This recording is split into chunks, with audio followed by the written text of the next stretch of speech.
ಏನಂದ್ರೆ ನಾನೇನಾದ್ರೂ ತಪ್ಪು ಮಾಡಿದ್ರೆ ನೀವು ಕ್ಷಮಿಸಿ. ನಿಮ್ ಜೊತೆ ನಾನು ಬಾಳೋಕೆ ನನ್ಗೊಂದೇ ಒಂದು ಅವಕಾಶ ನೀವು ಕೊಡಬೇಕಾಗಿತ್ತು. ಒಂದೇ ಒಂದು.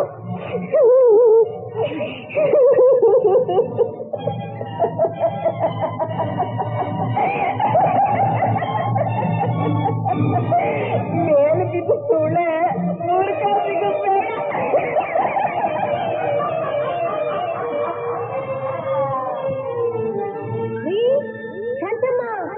ಬನ್ನಿ ಬನ್ನಿ. ಹೇಳಿದ್ರ ಕಾವೇರಿ ಹುಚ್ಚಿ. ಆಕೆ ಗಂಡ ಆಫೀಸಲ್ಲಿ ಕೆಲಸ ಮಾಡ್ತಿದ್ವಿ. ಅವನು ಇಟ್ಕೊಂಡ್ಬಿಟ್ಟಿದ್ದಾನಂತೆ ಕಣ್ರಿ. ಇನ್ನೇನ್ ಮಾಡ್ತಾನೆ?